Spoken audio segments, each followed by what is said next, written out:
Hello students, welcome again. आज हम देख रहे हैं बोर मॉडल या atomic model. Bore atomic model को एक्सप्लेन करने के लिए हमें आपको यहाँ पर कुछ कंसेप्ट को क्लियर करना है। वो होगा आपका पहला ड्यूल नेचर ऑफ मैटर या dual nature of electromagnetic radiation, matter नहीं, ठीक है। दूसरा एटॉमिक स्पेक्ट्रा को हमने देखना है। अब देखो, जो रदरफोर्ड मॉडल था, रदरफोर्ड मॉडल को ही इम्प्रूव करने के लिए आपके पास आता है बोर एटॉमिक मॉडल, ठीक है। लेकिन अब बोर एटॉमिक मॉडल को समझने से पहले आपको दो चीज़ें पता होनी चाहिए: इलेक्ट्रोमैग्नेटिक रेडिएशन या dual behaviour of the electromagnetic radiation, दूसरा एटॉमिक स्पेक्ट्रा, ठीक है। तो सब स्टार्ट करेंगे हम इलेक्ट्रोमैग्नेटिक रेडिएशन में जो ड्यूल बिहेवियर होता है वो कैसे एक्सप्लेन करेंगे, वही देखना है हमने। फिर दूसरा हम एटॉमिक स्पेक्ट्रा पे जाएंगे, ठीक है। फिर वहाँ से हम बोर मॉडल को एक्सप्लेन करेंगे। तो देखो, यहाँ पर सबसे पहले इलेक्ट्रोमैग्नेटिक रेडिएशन में जो ड्यूल बिहेवियर होता है तो उसको हमने समझना है।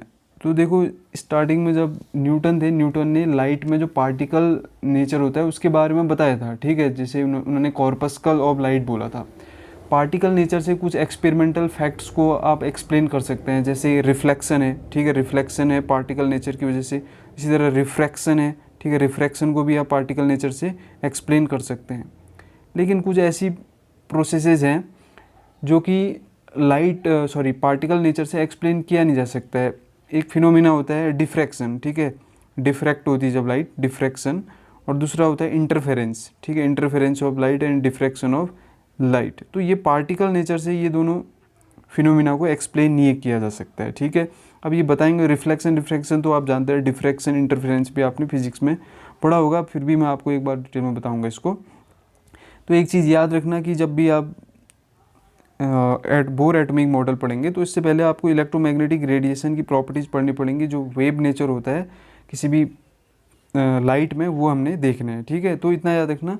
तो जो पार्टिकल नेचर से मैंने बोला, आपको हर चीज़ एक्सप्लेन हो नहीं सकता है, ठीक है। तो आपको वेव नेचर पर फिर फोकस करना पड़ेगा, ठीक है। तो फिर इलेक्ट्रोमैग्नेटिक रेडिएशन से रिलेटेड जो फर्स्ट थ्योरी दी थी, wave theory of electromagnetic radiation, वो दी थी जेम्स क्लार्क मैक्सवेल ने। तो उन्होंने बताया कि जो लाइट है या other forms of radiant energy होती है, लाइट है या कोई भी रेडिएंट एनर्जी, वो क्या होता है जब प्रोपेगेट करते हैं स्पेस में, ठीक है। वो किस तरीके से प्रोपेगेट करते हैं? In the form of wave, ठीक है। जैसे वेव प्रोपेगेट करते हैं उसी तरह आपके पास जो रेडिएंट एनर्जी है या आपके पास कोई भी लाइट एनर्जी है, ठीक है, वो वेव के फॉर्म में प्रोपेगेट करते हैं। और इन वेव्स से दो फील्ड एसोसिएट रहते हैं, एक होता है इलेक्ट्रिक फील्ड और दूसरा होता है मैग्नेटिक फील्ड। इनसे एसोसिएट रहता है, तभी इसको हम क्या बोल देते हैं? इलेक्ट्रोमैग्नेटिक रेडिएशन या इलेक्ट्रोमैग्नेटिक वेव बोल देते हैं, ठीक है। इतना याद रखना, वेव के फॉर्म में कोई भी एनर्जी प्रोपेगेट करती है स्पेस में। अब देखो, वेव मोशन आप जानते हैं। वेव मोशन में क्या होता है? जैसे आप वाटर के सरफेस पे देख सकते हैं वेव मोशन। एक स्टोन आप वाटर में फेंकेंगे तो क्या होता है, क्वाइट पॉन्ड में, ठीक है, वो पहले वाटर में कोई हलचल नहीं होनी चाहिए।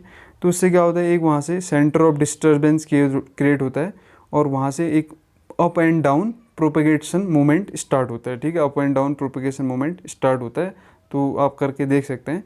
तो यहाँ से क्या आता है, एक आता है इसमें पॉइंट ऑफ मैक्सिमम, ठीक है, जो कि अपवर्ड डिस्प्लेसमेंट में होता है, और जिसे क्या बोल देते हैं हम? क्रेस्ट। और एक होता है point of maximum downward displacement, ठीक है। एक तो अपवर्ड डिस्प्लेसमेंट जिसे क्रेस्ट बोलेंगे, और जो डाउनवर्ड डिस्प्लेसमेंट होगा उसे हम क्या बोलेंगे?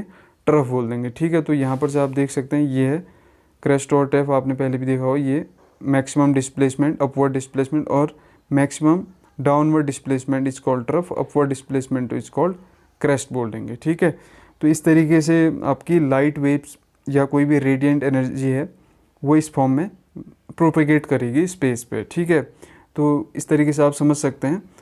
तो वेव्स में भी कंसिडर्ड एज, वेव को हम क्या बोल सकते हैं? Disturbance which originate from some vibrating source and travel outwards as a continuous sequence of alternating crest and trough, ठीक है। अल्टरनेट क्रेस्ट और ट्रफ के फॉर्म में ये प्रोपेगेट करती हैं और किसी वाइब्रेटिंग सोर्स से ये ओरिजिनेट होती हैं। इन्हें हम क्या बोलेंगे? वेव्स बोलेंगे, ठीक है। इतना सभी को समझ में आएगा। अब देखो, इन वेव्स की भी प्रॉपर्टीज़ होती हैं, ठीक है। वेव्स की प्रॉपर्टी जैसे वेव लेंथ है, इसमें एम्पलीट्यूड है, ठीक है। इसी तरह वेव नंबर देखेंगे, इसमें फ्रीक्वेंसी देखेंगे, ये सब हमने देखना है, ठीक है। तो यही हमने देखना है, करैक्टरिस्टिक्स ऑफ वेव मोशन। तो वेव को आप जब भी डिफाइन करते हो या एक्सप्लेन करते हो किस फॉर्म में एक्सप्लेन करोगे, उनकी वेवलेंथ, फ्रीक्वेंसी, वेलोसिटी से एक्सप्लेन करोगे, एम्पलीट्यूड से। तो सबसे पहले इसमें वेवलेंथ। तो वेवलेंथ क्या होता है, distance between two adjacent crest और एडजेसेंट ट्रफ, या तो क्रेस्ट के बीच में ले लो या ट्रफ के बीच में ले लो, उसे हम क्या बोल देंगे, वेव लेंथ बोलेंगे। ठीक है, तो ये दिखा रहा है two between two adjacent crest is called wave length. ठीक है, या between two adjacent trough is called wave length. ठीक है, तो इसको रिप्रेजेंट करेंगे हम लैम्डा से। ठीक है, लैम्डा से, इतना याद रखना। ये हो गया इसका वेव लेंथ हो गया। ठीक है, इतना याद रखना। और उसके बाद देखो इसकी यूनिट अब काफ़ी स्मॉलर यूनिट होगी। अब वेव है, इसकी जो वेव लेंथ होगी काफ़ी कम होगी, तो स्मॉलर 1 एंगस्ट्रॉम में ले सकते हो। ठीक है, तो इसको फिर आप यूनिट में कन्वर्जन कर सकते हो। ठीक है, या माइक्रोन मीटर में भी ले सकते हो, milli micron metre. Unit conversion आपको आना चाहिए। फर्स्ट चैप्टर में ये सारी चीज़ें आपने सीखी होंगी। ठीक है, जैसे यहाँ पर भी दिया हुआ है 1 एंगस्ट्रॉम को मीटर में, 1 माइक्रोमीटर को मीटर में। ठीक है, यहाँ इस तरीके से नैनोमीटर को, पिकोमीटर को आप देख सकते हैं। यूनिट कन्वर्जन आपको आना चाहिए। अब उसके बाद आता है फ्रीक्वेंसी।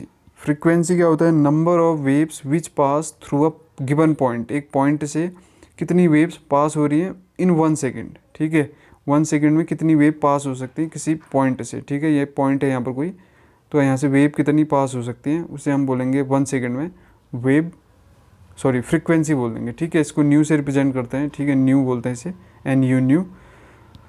तो अब देखो इसको, इसकी यूनिट क्या भी होती है, इसकी यूनिट होती है साइकिल पर सेकेंड। साइकिल पर सेकेंड। देखो साइकिल क्या होता है, एक वेव को साइकिल बोलते हैं। तो एक वेव क्या हुई, एक वेव हुई ये। ठीक है, ये एक वेव हुई ना पूरी, यहाँ से यहाँ तक एक वेव हुई। तो कितनी वेव पास हो पा रही किसी पॉइंट से, तो उसे हम बोल देंगे साइकिल। ठीक है, तो ये एक वेव को हम साइकिल बोल सकते हैं। तो पर सेकंड में कितनी वेव पास हो रही है, तो उसे साइकिल पर सेकंड, तो उसकी यूनिट हो जाएगी। या सिंपली पर सेकंड भी बोल सकते हैं।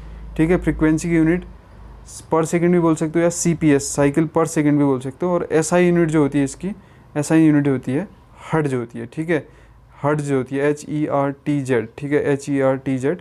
तो हर्ट्ज इक्वल टू पर सेकंड भी आप बोल सकते हो। तो ये हेनरिच हर्ट्ज के नेम के अकॉर्डिंग दिया गया था, साइंटिस्ट थे। तो 1 हर्ट्ज इक्वल टू 1 साइकिल पर सेकेंड। ठीक है, इतना याद रखना। ये आपका हो गया फ्रीक्वेंसी। अब आगे बढ़ रहे हैं इसमें हम वेव नंबर। ठीक है, वेव नंबर को हम दिखाते हैं न्यू बार से। ठीक है, न्यू बार। ठीक है, न्यू बार से दिखाते हैं। तो ये होता है नंबर ऑफ वेव लेंथ पर centimetre and is equal to the inverse of wave length express in centimetre. तो क्या होगा, ये होगा वेव लेंथ पर सेंटीमीटर, यानी कि एक यूनिट आप वो लेंथ ले लो। ठीक है, 1 सेंटीमीटर की लेंथ ले लो। इस 1 सेंटीमीटर की लेंथ में कितनी वेव लेंथ है इसमें। ठीक है, इस सेंटीमीटर की लेंथ में कितनी वेव लेंथ प्रेजेंट है, उसी को आप बोल सकते हो वेव नंबर। ठीक है, तो आप देख सकते हो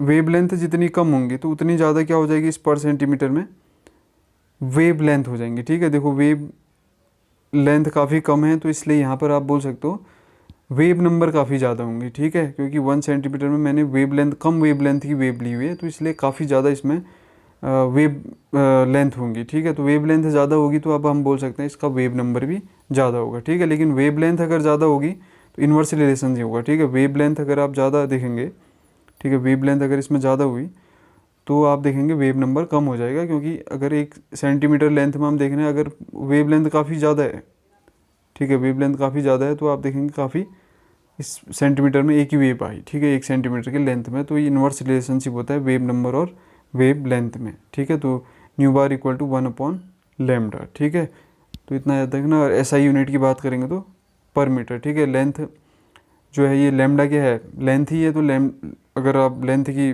SI यूनिट लें तो मीटर हो जाएगा। ठीक है, 1/मीटर, तो इसका जो SI यूनिट हो जाएगा मीटर इन्वर्स हो जाएगा। ठीक है, इतना सभी को क्लियर हुआ होगा।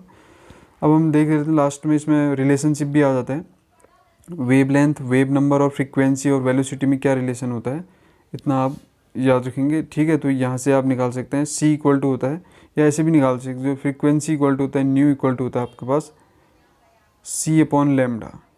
ठीक है, न्यू इक्वल टू C/λ। तो न्यू तो क्या है, फ्रीक्वेंसी है। फ्रीक्वेंसी जो है आपके पास, या ऐसे भी बोल सकते हो, अभी चलो इसी से कर लेते हैं। न्यू इक्वल टू होता है C/λ। तो C क्या है, वेलोसिटी ऑफ लाइट है। तो वेलोसिटी जितनी ज़्यादा होती है लाइट की, तो आपके पास जो फ्रीक्वेंसी है उतनी ज़्यादा होगी। ठीक है, और लैम्डा जितना ज़्यादा होगा आपके पास फ्रीक्वेंसी उतनी कम होगी। तो यहाँ से आप कर सकते हैं C equal to nu into lambda, ठीक है, ये रिलेशन आप याद रखना। फिर इसको आप कन्वर्ट इधर उधर करके हर चीज़ निकाल सकते हो, ठीक है। और वेव नंबर क्या होता है, वेव नंबर तो होता है न्यू बार इक्वल टू 1/λ, ठीक है। तो यहाँ से न्यू की वैल्यू आपने निकाली c/λ, तो 1/λ जो हो जाएगा ये हो जाएगा न्यू बार, तो 1/λ न्यू बार। तो यहाँ से न्यू इक्वल टू क्या हो जाएगा c इंटू न्यू बार, ठीक है। Frequency equal to velocity of light into nu bar, यानी कि वेव नंबर, ठीक है। इतना क्लियर हुआ होगा।